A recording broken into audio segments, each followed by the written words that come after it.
मोहब्बत के कई अंदाज हैं, मगर सबसे खतरनाक अंदाज वही है जो हमारी फिल्मों और ड्रामों में दिखाया जाता है। इस अंदाज से कोई और मुतासिर हो ना हो, देही इलाकों में रहने वाले वो नौजवान जरूर मुतासिर होते हैं जिनमें एक साथ जीने और मरने की कस्में खाने के अलावा ना तो खानदानी ऊंच नीच, ना ही तालीम, रोजगार और ना ही वालिदैन की रजामंदी का ख्याल रखा जाता है।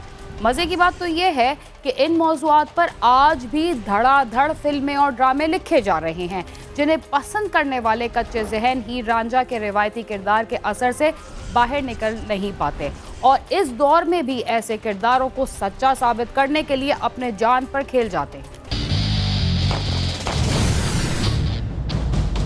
हमारे मुआशरे में घर से भागकर शादी करने या पसंद की शादी की हमेशा मुखालफत की जाती है। ऐसी शादियां कामयाब हों या नाकाम, मगर लड़की और लड़के का खानदान उनकी हमेशा मुखालफत ही करते हैं। जंग में मोहब्बत की ट्रेन को जब अपनी मंजिल ना मिल सकी तो एक जज्बाती नौजवान ने अजीब व गरीब फैसला किया और उस पर अमल भी कर गुजरा, लेकिन अपने मंसूबे पर अमल करते हुए 2 जिंदगियों के चिराग भी कुल कर बैठा।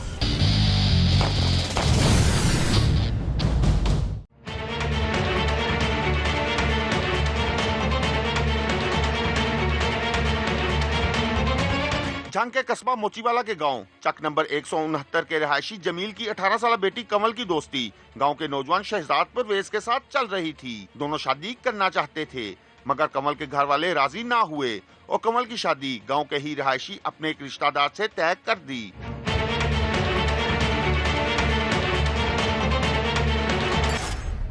कमल के घर वालों की तरफ से इनकार हुआ और उसका रिश्ता किसी दूसरी जगह तय होने पर शहजाद परवेज बहुत बेचैन था। उसने कमल के साथ जीने और मरने की कसम खाई थी। उसने एक अहम फैसला कर लिया और कमल के घर जा पहुंचा।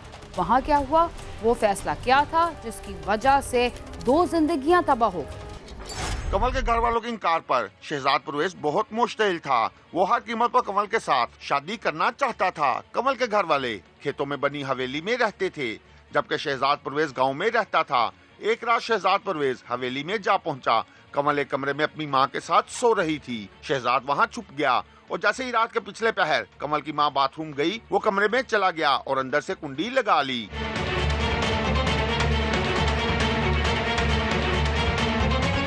थोड़ी देर में घर यके बाद दिगरे चलने वाली गोलियों की आवाज से गूंज उठा। सब बेदार हो गए। आवाज कमल के कमरे से आई थी। सब उधर को भागे। देखा तो दरवाजा अंदर से बंद था। रोशनदान से देखा तो कमरे में कमल और शहजाद परवेज खून में लथपथ मुर्दा पड़े थे, जिस पर फौरी तौर पर पुलिस को इतला कर दी गई। ये इस तरह हुआ है कि ये लड़का जो है ये आया है हमारे घर में और हमारी सिस्टर को कत्ल कर दिया है और खुद को भी कत्ल किया है। इसके बाद हमने देखा है और हमारी मम्मा ने भी देखा है। उसने हाल दवाई पाई है और हम सब इकट्ठे हो गए। तो हमने दरवाज़ा बंद कर दिया है और 15 पे कॉल करके फ़ौरन पुलिस को इतला की है, पुलिस को बुलाया है और इन्वेस्टिगेशन वाले भी आए हैं। उन्होंने इन्वेस्टिगेशन भी की है, सब कुछ किया है। आगे देखेंगे क्या सबूत निकालते हैं क्या, लेकिन हमारा इसमें कोई कसूर नहीं है। कमल और शहजाद परवेज को कैसे गोलियां लगी? क्या ये कत्ल की वारदात थी या कोई और मामला था? आइए जानते हैं। इत्तला मिलते ही पुलिस मौके पर पहुंच गई। पुलिस ने दरवाजा तोड़ा और लाशें कब्जे में लेकर पोस्टमार्टम के लिए भिजवा दी। पुलिस हुकाम के मुताबिक इब्तिदाई छानबीन से मालूम हुआ है कि कमल और शहजाद परवेज के आपस में मरासिम थे। कमल की शादी और जगह तय होने पर शहजाद ने पहले उसके सर में गोली मारी और फिर अपने सर में गोली मारकर जिंदगी का खात्मा कर लिया। आज हमें थाना मोचीवाला में 2 मर्डर्स की इत्तला मिली, तो उस पर पुलिस ने जब रिस्पांस यूनिट पहुंचा मौके पे तो वहाँ पे 2 डेड बॉडीज़ पाई गई थी। एक यंग लड़की है और एक लड़का है। अभी तक जो इन्फॉर्मेशन कॉल करने वाले की तरफ से सामने आई है उसके मुताबिक तो जो ये लड़का है ये इस लड़की के साथ इसके कोई मरासिम्स एलिज हुए हैं और लड़की की चूँकि कहीं शादी और हो रही थी तो उस तैश में आके कह लें या रिएक्शन में आके कह लें तो उसने रात को ये छुपा हुआ था और लड़की की माँ जब वॉशरूम जाने के लिए बाहर निकली है तो ये कमरे में एंटर हुआ है और इसने कुंडी लगाकर उस लड़की को भी सिर में फायर मारा है और फिर उसके बाद अपने सिर में गोली मार के खुदकुशी की है। पुलिस हुकाम का कहना है कि मामले की मजीद छानबीन की जा रही है कि कहीं ये गैरत के नाम पर कत्ल वाला मामला ना हो। अभी तक की ये स्टोरी जो है वो सामने आई है, लेकिन इसका हम दूसरा एस्पेक्ट भी देख रहे हैं कि आया ये इसी तरह ही वाक़या हुआ है या कोई इसमें गैरत का एलिमेंट है। तो ये अभी पुलिस इन्वेस्टिगेट कर ली है, अभी थोड़ा स्टेज अर्ली है इन्वेस्टिगेशन में, तो इंशाल्लाह होपफुली हम इसकी तह तक पहुँच जाएंगे। इश्क और मोहब्बत एक जज्बे का नाम है, मगर ये जज्बा जुनून की हद को छूने लगे तो हिमाकत में तब्दील हो जाता है, जिससे बचना ज़रूरी है। प्रोग्राम क्राइम सीन में वक्त हुआ एक मुख्तसर से वक्फे का, जिसके बाद हम आपको खुदकुशी के इस वाक़े के बारे में मज़ीद भी बताएंगे। तब तक आप समा के साथ ही।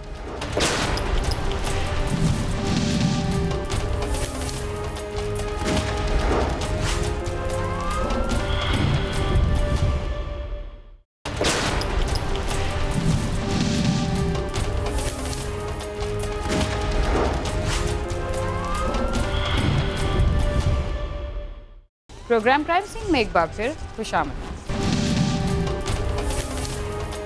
वक्फे से पहले आप देख रहे थे कि अकल से आरी और जज्बात में घिरा नौजवान अपने साथ एक लड़की की जान भी ले बैठा और उसे सिवाय बदनामी के और कुछ भी ना मिला। देखते हैं कि मकतूल कंवल के बुरसा का इस वाक़े के बारे में क्या कहना है। कमल के बुरसा का कहना है कि एक माह बाद उसकी शादी थी। शहजाद ने उनके घर घुसकर कमल को कत्ल करके खुदकुशी की है। ये हमारे बच्चे की मांग थी, वो हमारी नौ थी, इसकी एक माह के बाद शादी होनी थी और हमने रात को हाल पाई इसकी अम्मी ने। हम 300 गज दूर सुते थे, उठ के गया उठे जाके देखा था ये वाक़या पहले हुआ था। हमने दरवाज़ा खोल के देखा है और उस बाद दरवाज़ा बंद कर दिया। मकतूला के भाई का कहना है कि वो सब सो रहे थे, फायरिंग की आवाज़ सुनकर उठे और जब मामला इल्म में आया तो फौरी पुलिस को इत्तला कर दी थी। मैं ड्राइवर हूँ, मैं ड्राइवरी करता हूँ, ट्रैक्टर चलाता हूँ गन्ने वाला। मैं मिल से 2 रात का थका हुआ था, 2 रात का मुझे नींद था। मैं आकर सो गया हूँ, शाम को खाना खाया और सो गया हूँ। मुझे उसके बाद मैं सो गया हूँ, मुझे नहीं पता बाद में दूसरे घर वाले सो गए हैं। रात के तकरीबन 11:15 का टाइम था कि मेरी मामा ने हाल दवाई पहनी है। मैं उठ गया हूँ, बाहर निकला हूँ तो उसने कहा है कि अंदर तुम्हारी सिस्टर को भी उसने मार दिया है और ख़ुद को भी मार दिया है। मैंने ये जब सुना है तो फिर 15 के कॉल की है, 15 पे कॉल करके दरवाज़ा बंद कर दिया है। किसी चीज़ को हाथ नहीं लगाया, हथियार भी था, सब कुछ था, किसी चीज़ को भी नहीं हाथ लगाया। सब कुछ इन्वेस्टिगेशन वालों ने किया, डीएसपी साहब भी आए हुए थे, पुलिस भी सब गठी थी। यही है सब। पुलिस हुकाम का कहना है कि वर्षा के बयानात की रोशनी में तफ्तीश की जा रही है। जल्द ही तमाम हकाइक सामने आ जाएंगे। दोनों की लाशें वर्षा के हवाले कर दी गयी, जिन्हें मकामी कब्रिस्तान में सुपुर्द खाक कर दिया गया। साथ ही रिपोर्टर अरशद खान के साथ आमिर शहजाद, समा, झंग।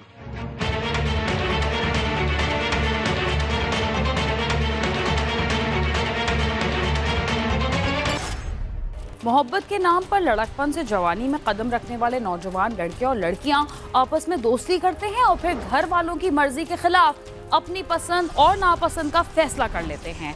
उनकी कोशिश होती है कि अपने ताल्लुकात को शादी में तब्दील कर लिया जाए, जिसमें कुछ कामयाब हो जाते हैं और कुछ नाकाम रहते हैं, जिसका अंजाम आप इससे कबल देख चुके हैं। लेकिन ऐसी शादीशुदा मर्द और ख़वातीन जिनके बच्चे भी हों, यही कुछ करने लगे हैं तो उसके मज़ीद बुरे नताइज सामने आते हैं। खारिया के थाना ककराली में शादीशुदा खातून और शादीशुदा मर्द भी एक दूसरे के साथ दोस्ती कर बैठे, लेकिन इस दोस्ती का नतीजा भी कुछ अच्छा नहीं निकला।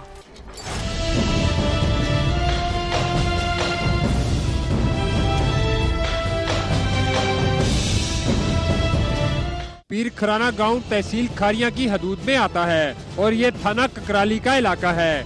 ये छोटा सा गांव है जो कश्मीर के बॉर्डर के पास है। पिंडी भटिया की रहायशी नाजिया की शादी 15 साल कबल पीर खुराना के रहायशी कैसर से हुई थी, जिनके 3 बच्चे हैं। ये मौजिया पीर खुराना है, इलाका थाना ककराली तहसील खारिया का, जहाँ पे ये कत्ल का वाकया रूनुमा हुआ। पीर खुराना जो गाँव है ये ककराली थाने का है और तकरीबन ये आज़ाद कश्मीर के पास चला जाता है। ये एरिया एक छोटा सा गांव है जिसकी तंग सी गलियों में ये 2 घर जो हैं वो आमने सामने जो 2 फैमिलियां रहती थी। नाजिया बीबी इस पिंडी भटिया की रहने वाली है, जिसकी शादी कैसर अब्बास के साथ आज से 15 साल पहले होती है, जिसके 3 बच्चे हैं। कैसर पहले शहर में रहता था, लेकिन चंद साल कबल वो अपनी माँ और बीवी बच्चों के साथ पीर खुराना मुंतकिल हो गया, जहाँ भी वो शादी ब्याह और दीगर तकरीबात में खाने पकाने का काम करता था। ये अपने खामन के साथ पहले शहर में रहती थी, फिर ये अपने जो आबाई गाँव में पीर खुराना शिफ्ट हो जाते हैं। कैसर अपने माँ बाप की इकलौती औलाद है, जिसका वालिद पहले ही फौत हो चुका है और वालदा हयात है। अपनी वालदा, बीवी और 3 बच्चों के साथ ही अपने गांव में चंद साल कबल रहायश पजीर हो जाता है। कैसर अमूमन जो देगें पकाना, फंक्शन पे, मुख्तलिफ मौके पे इसने ये काम रखा हुआ था कि अपनी देगें पका के वो रोज़गार चलाता था।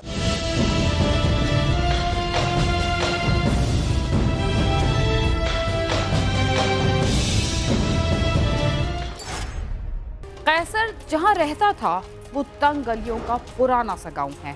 उसके सामने वाले घर में सज्जाद नामी शख्स रहता था, जिसकी बीवी शाहीन के साथ उसके ताल्लुकात थे।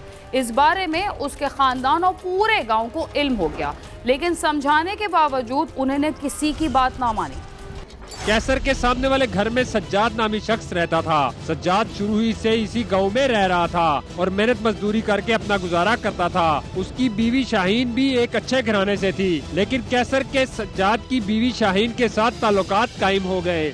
इसी दौरान कैसर के अपने सामने वाले घर में रहायशी सज्जाद नामी शख्स की बीवी के साथ नाजायज़ ताल्लुकात इस्तवार कर लेता है। आस्ता आस्ता ये बात गांव के लोगों को और दोनों घर के बड़ों को, खानदान को पता चल जाती है। कैसर और शाहीन के ताल्लुकात का पहले गांव के लोगों को पता लगा और फिर दोनों के घरों में भी इनके ताल्लुकात के हवाले से झगड़े शुरू हो गए। कैसर और शाहीन को खानदान और गांव के बड़ों ने मुतअद्दिद बार समझाया कि वो दोनों शादीशुदा हैं, ये काम ना करें, लेकिन वो बाज ना आए और ये सिलसिला चलता रहा, जिस पर ये दोनों खानदानों के आपस में तनाव पैदा होता है और मामलात जो हैं वो घर के और ख़ानदान के और गांव के मुअज़्ज़िन के पास जाते हैं, जो इन दोनों को समझाते हैं। सज्जाद की बीवी मुसम्मात शाहीन, उसको भी समझाया जाता है और कैसर को भी समझाया जाता है कि आप दोनों शादीशुदा हैं और अपने अपने घर वाले हैं, खुदारा अपने घर को देखें और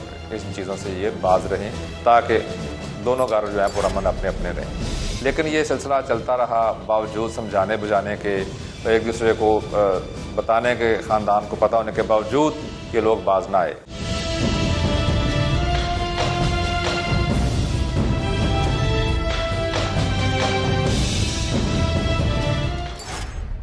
एक रोज कैसर मोटरसाइकिल पर घर जा रहा था। गली में बारिश की वजह से पानी खड़ा था। मोटरसाइकिल गुजरने की वजह से सज्जाद पर पानी के छींटे पड़े तो तक कलामी हो गई। कैसर ने बरमला कहा कि वो उसकी बीवी को भगा कर ले जाएगा।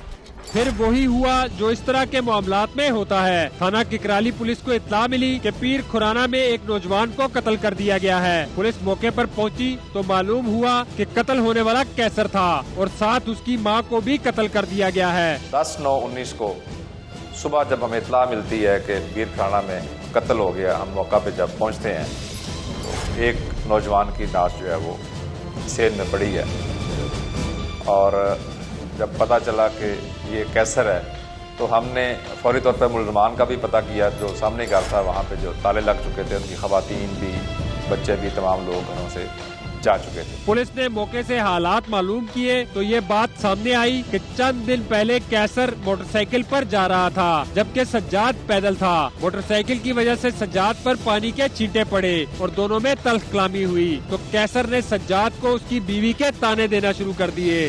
गांव के मुअज़्ज़िन जो थे वो सब लोग इकट्ठे थे, जो कि वाक़या सुबह 7 बजे पेश आया था।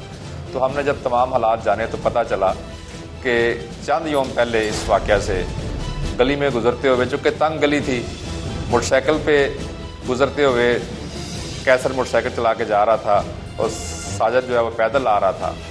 उसके जब मोटरसाइकिल गुजारा तो चंद छींटे पड़े तो जिस पे उनकी तकरार हुई, जहाँ पे कैसर ने ताना दिया कि मैं तुम्हारी बीवी को भी भगा के ले जाऊं। सज्जाद ने इन तानों के बाद कैसर को कत्ल करने की ठान ली और पिस्तौल खरीद लिया। फिर कैसर को उसके दरवाजे पर गोलियां मारी। उसको बचाने के लिए उसकी मां आई तो उसे भी कत्ल कर दिया। कत्ल के बाद सज्जाद और उसके भाई फरार हो गए। सज्जाद ने कत्ल की वारदात करने के बाद शाहीन को भी तलाक दे दी। ये काम वो कत्ल से पहले भी कर सकता था। पुलिस ने सज्जाद और उसके भाइयों को गिरफ्तार किया तो उन्होंने अपने जुर्म का एतराफ भी कर लिया। उसने अपने दिन में प्लान कर लिया कि मैंने इसको कत्ल कर देना है, ये मेरी इज्जत के साथ खेलता है, और आखिर उसने एक पिस्तौल भी खरीद लिया और 10 तारीख को उसने सुबह 7 बजे जब ये कैसर अपने घर से अपने काम के लिए निकला, क्योंकि उस दिन 10वीं मुहर्रम के हवाले से भी उसने अपने देगे वगैरह गांव में पकानी थी और मुख्तलिफ उसके पास काम था। जो ही जो अपने घर से निकला तो सामने दरवाज़ा खुला था जिसमें से सजाद अपने घर के अंदर बैठा देख रहा था, जो फौरी तौर पे उठा और उसने मकतूल पर फायरिंग कर दी। फायरिंग की आवाज़ सुनकर उसकी वालदा अंदर से निकली और कैसर को बचाने की कोशिश की, और जब सामने आ गई तो जिस सजाद के सर पे खून सवार था, जिसने मुसलसल फायरिंग की और जो उसकी वालदा को भी गोलियां लगी, जो बाद में अस्पताल में जाके उसकी भी डेथ हो गई। तीसरे दिन हमने तीनों मुल्ज़मान जो नामजद एफआईआर थे उनको हमने गिरफ्तार कर लिया और मुलज़म सजाद के पास से हमने पिस्टल 30 बोर बरामद किया। कैसर ने और शाहीन ने शादीशुदा होने के बावजूद गलत रास्ता इख्तियार किया और मना करने के बावजूद बाज न आए। इन दोनों की वजह से न सिर्फ 2 इंसान मौत के घाट उतार दिए गए, बल्कि कई खानदानों को भी तकलीफ में धकेल दिया गया। ये कहानी इबरत है उन लोगों के लिए जो हदूद से तजावुज करते हैं या अदम बर्दाश्त का मुजाहरा करते हैं। कैमरामैन सद्दाम मलिक के साथ नईम जंजुआ, समा खारियां। एक दूसरे के साथ अच्छे ताल्लुकात ही बेहतर मुस्तकबिल की जमानत होते हैं, मगर मोहल्ले में रहने वाले जब हद से बढ़ते हैं तो अपने साथ अपने बच्चों का मुस्तकबिल भी तबाह कर लेते हैं। इसके साथ ही क्राइम सीन अपने इख्तिताम को पहुंचता है। अगर आप हमसे रब्ता करना चाहते हैं तो हमारा पता है cs@sama.tv। इसके अलावा आप ट्विटर, फेसबुक और यूट्यूब पर भी हमसे रब्ता कर सकते हैं और हमारा प्रोग्राम भी देख सकते हैं। बीना खान और क्राइम सीन की टीम को इजाज़त दीजिए और देखते रहिए समा।